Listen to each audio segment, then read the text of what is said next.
Hello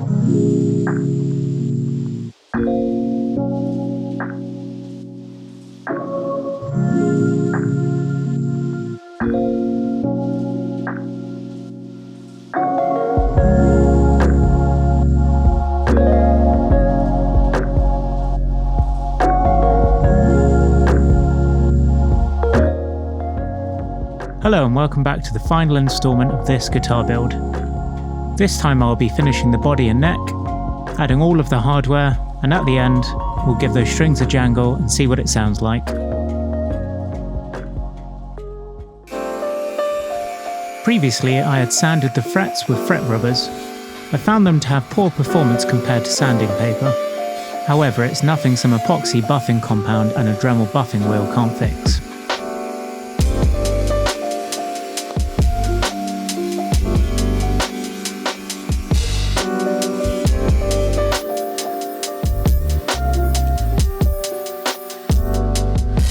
Then it's time to thoroughly clean and condition the neck, removing any detritus that had built up from working on the frets.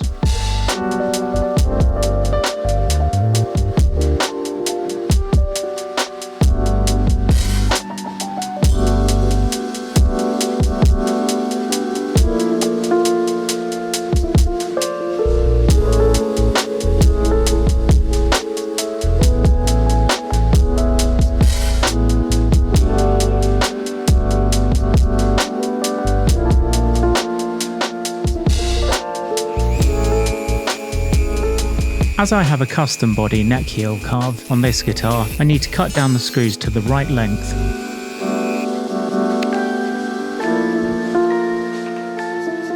I place in the neck ferrules, screw in my shortened neck screws with a drill, set to a lower power, and give the final few turns with a screwdriver.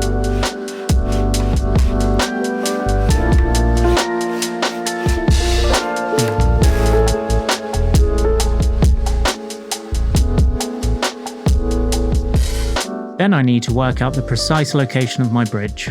To do so I use string to simulate the trajectory of both E strings, which in turn gives me the horizontal placement of the bridge. I drill out the holes with a Brad point drill bit.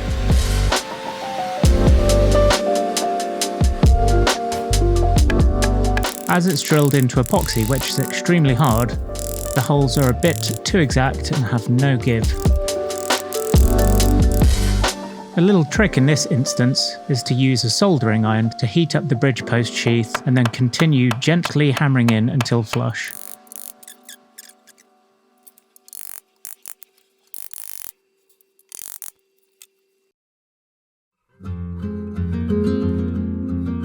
Now it's time to install those beautiful gold, half-moon shaped Gotto machine heads. I love this final part of the guitar build and find it incredibly soothing and therapeutic.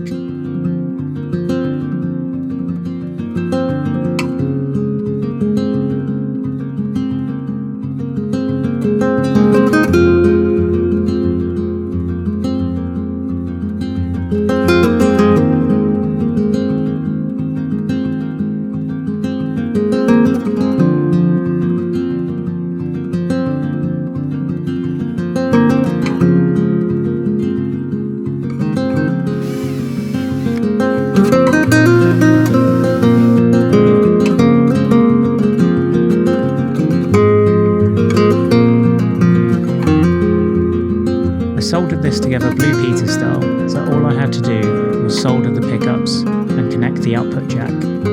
It's just a simple 1 volume, 1 tone, 3-way switch setup.